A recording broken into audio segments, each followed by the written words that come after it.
សូមស្វាគមន៍ជាបន្តមកកាន់កម្មវិធីសិល្បៈ Spicy Talk ចានៅក្នុងវគ្គនេះដែរគឺសំណួរគឺកាន់តែជ្រៅហើយកាន់តែខ្លាំងដោយសារតែបងសង្កេតឃើញថាអ្នកទាំងពីរគឺជាគេហៅថាតារាស្រីដែលស្អាតហើយយើងជួយតែងខ្លួន sexy សម្ដែង sexy ស្និទ្ធស្នាលជាមួយនឹងតួប៉ប៉អីច្រើនមែនតើចង់ដឹងថាតែខ្ញុំមួយកាត់គេនេះចង់ដឹងថាម្នាក់ឯតែច្រើនរឿងអូខេហ្នឹងហើយចង់ដឹងថាតើនៅពេលដែលយើងសម្ដែងចឹងធ្លាប់បានទទួលរងនៅពាក្យរិះគន់ពីមហាជនអត់ហើយពាក្យហ្នឹងគឺជាពាក្យអីដែរជីមុនធ្លាប់បងដោយសារតែខ្ញុំ sexy ពេលខ្លះអាចខ្លាំងដែរអញ្ចឹងទទួលបានពាក្យរិះគន់ច្រើនពីមហាជនទាំងអ្នកខ្លះក៏យល់ពីយើងអ្នកខ្លះក៏អត់យល់ពីយើងអញ្ចឹងណាបងចាគេទៅមានពាក្យច្រើនតែបើសួរថាឲ្យខ្ញុំធ្លាប់បាក់ទឹកចិត្តអត់ខ្ញុំអត់ធ្លាប់ទេពីព្រោះខ្ញុំអាចនិយាយថារឹងមាំជាមួយពាក្យសម្ដីដែរព្រោះពេលខ្លះក៏ចេះស្ដីខ្ញុំអត់ខ្វល់បើណែនាំខ្ញុំបែបស្ថាបនាអូខេខ្ញុំមើល comment ទាំងប្រហែលខ្ញុំមើលទាំងអស់ហើយតែសួរថាខ្ញុំខ្វល់អត់ខ្ញុំអត់ខ្វល់ទេបើមិនជាលក្ខណៈពាក្យសម្ដីអសមរម្យលើខ្ញុំឬមួយក៏គាត់និយាយទៅវាមិនមែនជាការប៉ັດដែលខ្ញុំបានធ្វើអញ្ចឹងផងខ្ញុំអត់ខ្វល់ទេចាបើខ្ញុំវិញពាក្យរិះគន់ដូចជាអត់សូវម៉ានទេព្រោះសារយើងលេងបែបលេខលក់ខ្ជូតច្រើនហ្នឹងហើយមានធ្លាប់បាក់ទឹកចិត្តទេ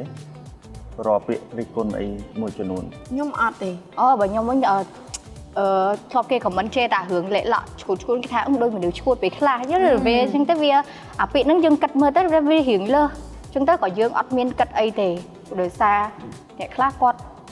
ចូលចិត្តតែ comment អញ្ចឹងដូចគាត់អត់ចូលចិត្តយើងអញ្ចឹងគឺគាត់តែងតែហ្នឹងហើយបងហើយច្រើនវីដេអូដែលយើងមើលទៅតាមមើលទៅ account គាត់នឹងតែមួយ comment អាសា comment ជេរយើងមីឡប់មីឈួតអីចឹងណាបាយដែរចាបាយគាត់មានគាត់អាចគាត់មានអ៊ីនធឺណិតចេះតែតាចាពេលខ្លះយើងចុច comment ហ្នឹងមើលនៅពេលដែលយើង stress ម្ដងចាពេលខ្លះសោចទេឃើញ comment គាត់អញ្ចឹងខ្ញុំសោចវា convert អាពាក្យទាំងអស់ហ្នឹងមកជារឿងត្រូវអស់ពេលខ្លះយើងមានរឿងខ្លះ stress ជាងហ្នឹងទៀតយើងបកមកមើលរឿងហ្នឹងទៅដើម្បីឲ្យវាបត់មកវាទៅជារឿងកំ pl ែងវិញចាcomment ខ្លះយើងល្អយើងយកមកកែតម្រូវឲ្យយើងទៅហ្នឹងហើយបង comment ខ្លះបើវាប្របាក់ទឹកចិត្តរបស់យើងក៏យើងអស់ម្លងទៅតាមហ្នឹងទៅព្រោះធ្វើម៉េចយើងបថុជជន់ព្រោះធម្មតាបងនិយាយទៅអាចនឹងនិយាយថានៅលើវិថីមួយនេះទោះបីជាមនុស្សនឹងល្អប៉ុណ្ណាក៏ដោយគង់មានថ្ងៃមួយឯដែលវាគេហៅដំរីជើង4គង់មានផ្លាត់អញ្ចឹងយើងក៏គិតថាមនុស្សយើងមិនអាចមានអ្នកណាមកស្រឡាញ់យើងទាំងអស់ទេអញ្ចឹងយើងបដោតទៅតាមហ្នឹងទៅនិយាយចឹងថាបើអ្នកគេស្រឡាញ់យើងយើងធ្វើអីក៏គេអូខេដែរគេយល់ពីយើងតែបើគេអត់ស្រឡាញ់យើងហើយចង់ស្លៀកចិត្តមិនក៏នៅតែទៅហើយគេថាដល់ពេលយើងស្លៀកចិត្តពេកម្យ៉ាងថតដល់ sexy ដល់ពេលស្លៀកភាពហ្នឹងអត់សមអញ្ចឹងខលរហូតហ្នឹងហើយអ្វីដែលសំខាន់យើងធ្វើអីដែលយើងពេញចិត្តចាពេញចិត្តខ្លួនឯងយើងដឹងខ្លួនឯងទៅបានហើយចាដូចពូណមអញ្ចឹងមនុស្សគាត់អាចនិយាយបានថាមិនប្រកាសថាស្រីទាំងអស់ស្រឡាញ់គាត់ទេគឺមានតែគាត់ទេដែលស្រឡាញ់គេទាំងអស់ត្រូវ 100%បងខ្ញុំមិនដឹងបាញ់ណាគេខ្ញុំស្គាល់តែពូណមមិនត្រូវបាញ់តែពូណមហ្នឹងហើយចាដៃគូគ្នាទុកចិត្តរ៉ាប់រងទាំងអស់នេះចាំទៀតទុកឲ្យខ្ញុំមកចោះតែម្ដងពេលបងណមពេលគេបាញ់គាត់គាត់តទៅគេវិញតែដល់ពេលគេបាញ់ត្រូវបែបថ្ងៃហ្នឹងបាញ់ត្រូវមែនទេដោយសារបងមានចំណុចខ្សោយគាត់នៅក្នុងដៃអញ្ចឹងគាត់អត់ហ៊ានឲ្យបងទេរងហ្នឹងសើតមកហើយឃើញអត់សើចក៏លេងសើសំណាស់គាត់មានផតតាមបានមានវីដេអូយើងមួយគាត់អត់លុបទេគាត់ទៀមទាលុយអត់បានទាលុយណាផងកុំរៀមអញ្ចឹងតាឲ្យ delete ទៅនៅក្នុងធុងសម្រាមទៀតធម្មតាយើងស្អាតអញ្ចឹងណាហើយដែលមានមតិគេមកនិយាយមួយយើងថាអូស្អាតអញ្ចឹងមិនថតតែសិល្បៈមានវាថាយើងមានលុយលឿនយើងអីលឿនអីឬក៏យើងមើលមករៀងជោគជ័យធ្លាប់គេនិយាយអញ្ចឹងអត់ធ្លាប់បងគេថាគាត់ចូលសិល្បៈបាំងមុខអីហ្នឹងបាំងមុខហ្នឹងហើយរបៀបគេថាគេចង់មានយើងចូលសិល្បៈរងថ្ងៃនេះបាំងមុខឯងពួកយើងស្អាតអីអញ្ចឹងទៅរងថ្ងៃគេនៅតែនិយាយដែរបងទោះដឹងថាយើងខំប្រឹងធ្វើការច្រើនយើង BA ច្រើនផលិតផលយើងមានហាងយើងមានអីក៏គេនៅតែនិយាយបានដែរមនុស្សតែគេចង់ឆ្ងាយយើងអីក៏គេនិយាយបានដែរបងចង់និយាយថាចាពេលខ្លះភាពស្អាតភាព sexy มันប្រកាសថាអាចបង្ហាញភាពខាងក្នុងបានណាពេលខ្លះភាព sexy ហ្នឹងគេខំប្រឹងរកលុយទេព្រោះមនុស្សក៏អាក្រក់ល្អអាចមើលទៅលើរូបរាងខាងក្រៅបានទេចាបាទហើយក៏សួរចាការងារសិល្បៈហ្នឹងបាំងមុខមែនឬមួយក៏បើការងារសិល្បៈมันអាចមានដល់អញ្ចឹងឯងគុំមើងងាយការងារសិល្បៈបងការងារសិល្បៈបើយើងធ្វើត្រូវកន្លែងលុយចូលដូចគ្នាលុយចូលច្រើនដូចគ្នាដូចការងារខ្ញុំធ្វើប្រម៉ូទអញ្ចឹងណាគឺរកលុយបានណាដល់ពេលអញ្ចឹង គឺរលុយបានហើយយើងអាចយកលុយហ្នឹងទៅបង្កើតអីជាថ្មីថ្មីសម្រាប់ខ្លួនឯងទៀតចឹង អូស៊ីបានចាំទៀតចឹងប្រាក់ចំណូលយើងវាមិនតង់ ហ្នឹងហើយព្រោះយើងរងថ្ងៃឥឡូវសួរថាចេះបើគេនិយាយចឹងចូលសិល្បៈដើម្បីបាំងមុខមិនហើយមានដល់រងថ្ងៃហ្នឹងបាំងមុខមែនសួរចេះបើនិយាយចឹងឲ្យកន្លែងទៅមើល background វិញបើអ្នកគេតាមតាខ្ញុំគឺគេដឹងហ្មងគេស្គាល់យើងច្បាស់គឺគេដឹងហ្មងថាថ្ងៃយើងរវល់ណាការងារយើងពី3កន្លែងចំណូលយើងគ្រប់ច្រកហើយសួរថាមានពេលវេលាណាទៅធ្វើរឿងអីដែលមិនល្អអញ្ចឹងពេលខ្លះកុំមើលការងារសិល្បៈហ្នឹងការងារសិល្បៈហ្នឹងរលួយបានជាងអាផ្លូវដែលគេគិតមិនល្អហ្នឹងទៀតខ្ញុំហ៊ាននិយាយចឹងហ្មងយ៉ាចឹងយើងចង់មានអីនិយាយកាន់អ្នកគេនិយាយចឹងតិចអត់មានអីនិយាយឯងចង់និយាយថាចេះបើសិនជាច្បាស់ថាគេអញ្ចឹងហើយចូលចិត្តដើរគិតថាគេអញ្ចឹងប្រហែលជាខ្លួនឯងអញ្ចឹងឯងបើខ្លួនឯងអត់អញ្ចឹងអត់ដឹងពីប្រភពខាងក្នុងហ្នឹងមិនទេបើខ្ញុំវិញព្រោះដោយសារតែចាស់ពីមុនគាត់ធ្លាប់រៀនម៉ាក់យើងជំនាន់ម៉ាក់យើងឬការបោកសិល្បៈជំនាន់មុនអញ្ចឹងគឺគាត់វាថាប្រហែលជាអាចមានអញ្ចឹងដែរអញ្ចឹងហ្នឹងហើយអញ្ចឹងទៅពេលម៉ាក់ប៉ាយើងពេលដែលយើងចូលសិល្បៈគាត់ចិត្តតែខ្លាចហើយខ្លាចមានណាគេឃើញយើងព្រោះដោយសារយើងបញ្ចេញមុខជាសាធារណៈខ្លាចអ្នកខ្លះឃើញយើងស្អាតឃើញអីចឹងគេចង់នេះតាក់តងហ្នឹងហើយតាក់តងញ៉ៃញ៉ៃមួយយើងគាត់ចិត្តតែខ្លាចចឹងទៅប៉ុន្តែដល់ពេលដែលខ្ញុំចូលមែនតែនទៅបាទខ្ញុំគិតថាអត់មានអីហងហ្នឹងហើយវាអត់មានស៊ីសងទៅលើខ្លួនយើងទេហ្នឹងហើយវាអត់មានអីដែលថាសិល្បៈចូលសិល្បៈដើម្បីបាំងមុខបាំងអីចឹងទេហ្នឹងហើយ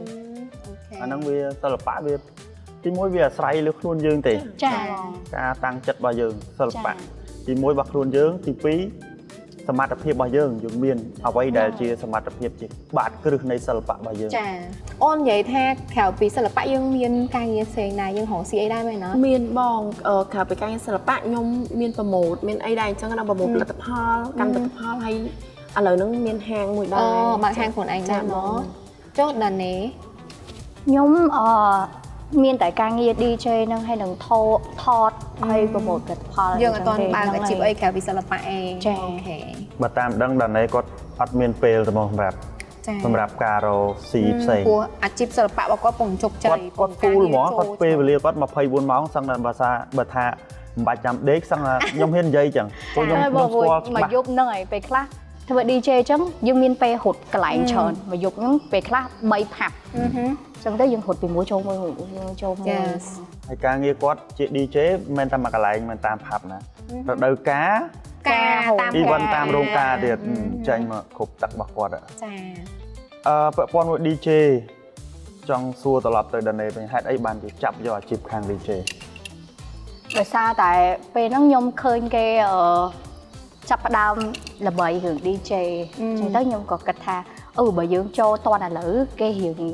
ត្រូវការ DJ ទីផ្សារ DJ ហ្នឹងនៅរៀងតលីអញ្ចឹងវាអត់សូវឆ្អៀតអញ្ចឹងហ្នឹងហើយយើងចូលបច្ចេកចូលខ្លួនទៅហើយអញ្ចឹងទៅក៏ទៅរៀនទៅអីទៅហើយដោយសារយើងមានឈ្មោះគេស្គាល់ស្រាប់ពីថតពីអីចឹងដល់ពេលគេដឹងយើងរៀន DJ ហើយបានមកណមកអីគាត់ជួយថតវីដេអូ vlog អីជួយនិយាយប្រម៉ូទយើងដែរអញ្ចឹងទៅក៏មានហាងពេលរៀនហើយអញ្ចឹងទៅក៏ខ្ញុំថតវីដេអូបង្ហោះលេងអញ្ចឹងទៅហើយក៏មានគេឃើញហាងតាមហាងគេតាក់តងឲ្យយើងទៅអញ្ចឹងហ្នឹងហើយចុះពាក់ព័ន្ធជាមួយនឹងយើងធ្វើ DJ យប់ហ្នឹងមែនអត់បំណងយកការយកដាច់យប់ដាច់អីអញ្ចឹងណាដែលធ្លាប់លឺអ្នកចិត្តខាងយើងគេនិយាយអីមិនល្អពីយើងអត់ព្រោះធម្មតាអ្នកចិត្តខាងខ្លះអញ្ចឹងឃើញកូនស្រីគេចេញចូលយប់អីអញ្ចឹងណាបើជំនាន់មុនខ្ញុំហ្នឹងហើយច្រឡំមិនមែនវានេះចោតឲ្យចិត្តខាងទាំងរូបហ្នឹងចាបើជំនាន់មុនខ្ញុំគិតថាអាចនឹងគិតអញ្ចឹងតែអ្នកចិត្តខាងខ្ញុំគាត់ល្អគាត់សម័យដែរអត់អីហ្នឹងហើយឃើញខ្ញុំដឹងរត់ថាទាំងក្មេងៗទាំងអ្នកភូមិអីហ្នឹងនឹងមកឲ្យ idol ពេលខ្លះខ្ញុំចតឡើងខាងក្រៅអញ្ចឹងទៅសេ I love you ណែនៅលើឡានណាហ្នឹងបំណងសារលេខទូរស័ព្ទគាត់មានតែហ្នឹងហើយគាត់មានតែសារថាចាយើងហ៊ានយើងក្លាហានស៊ូអីចឹងយប់អត់ត្រៀតអីយើងអត់ខ្លាចអីចឹងគាត់មានតែចាបើមកយប់ឡើងអីណាគេតាមពីក្រោយអីតែហៅគាត់មកគាត់ចេញពីមុខផ្ទះគាត់មើលយើងចូលផ្ទះចូលអីចឹងហ្នឹងហើយបាទនេះអ្នកចិត្តខាងល្អគាត់ល្អចាហើយណាមួយបានទេពពិសិដ្ឋគាត់បកស្រាយឲ្យដែរពេលដែលអ្នកចិត្តខាងគាត់សួរទៅចាកូននេះឯងទេពពិសិដ្ឋចេញបាត់នេះបាត់ហ្នឹងមកគាត់លេងហ៊ានទេហ្មងពេលទៅអេខ្ញុំសួរឯងតិចមើលចាប់បាត់នៅស្ដាប់ទៅដល់ពេលទៅមិនគេតបទៅវិញថាយប់ផ្ទះយប់ស្ងាត់មិននៅផ្ទះព្រោះនឹងចេញរកស៊ីហ្នឹងគឺយើងតបមកអញ្ចឹងណាដល់ពេលកូនអ៊ីវិញមិនមែនអញ្ចឹងណាកូនអ៊ីឯងវិញយប់ស្ងាត់មិននៅផ្ទះព្រោះគាត់ដើរផឹកស៊ី đã đạch dục đào mong mùi mong pi dạ đây một đó cha bapun phần lẽ lăng bay pri Trời thấy hưởngខ្លួនai nữa chẳng phụ nó chẳng ấy chẳng hả tê anh ấy đây hả chia sạch rương mùi tê bà đọc pe chẳng ở nãy chất khác ở về chẳng chẳng xu mạ mình mạ có lọp đai ham khoan dương ở phù con ai đừng bật ròm phù côn sấy hay dương thư ca chụp làng để chụp ấy chẳng tử ម៉ាក់គាត់អត់ថាទេតែគ្រាន់តែគាត់ផ្ដាំយើងច្រើនហើយនឹងផ្ដាំអ្នកចិត្តខាងឲ្យមើលឲ្យអីដែរចាព្រោះដោយសារខ្ញុំធ្លាប់មានគេតាមមកហ្នឹងហើយម៉ូតូជិះម៉ូតូតាមឡានពីក្រោយយើងអញ្ចឹងពេលហើយខ្ញុំក៏យប់ឡើងទេរោម៉ាក់ទេរោអីអញ្ចឹងទៅហើយម៉ាក់ក៏គាត់រៀងបារម្ភដែរពេលហ្នឹងគាត់រកឲ្យខ្ញុំទៅនៅមួយគាត់វិញនៅពេញវិញប៉ុន្តែខ្ញុំរបៀបយើងចូលចិត្តនៅម្នាក់ឯងជាងហ្នឹងហើយ អូខេចាអញ្ចឹងនេះថាទាំងម៉ាក់ទាំងអ្នកចិត្តខាងគឺអត់មានអត់និយាយអីទេចានិយាយទៅនៅក្នុងវគ្គនេះខ្ញុំមានអារម្មណ៍ថាខ្ញុំស្រឡាញ់សូនេះមែនតើដោយសារតែសូនេះគឺពនំគាត់រក្សាភាពស្ងប់ស្ងាត់និងស្ងៀមស្ងាត់តាំងសមាធិដោយអត់ងាកមកមើលនឹងខ្ញុំសោះតែម្ដងចាអរគុណចាំបងប្អូនទាំងអស់គ្នានៅក្នុងវគ្គនេះដែរយើងក៏ឈានមកដល់ទីបញ្ចប់ដូច្នេះពីកម្មវិធីសូមពេលសម្រាប់បន្តិចសិនជួបគ្នានៅវគ្គក្រោយ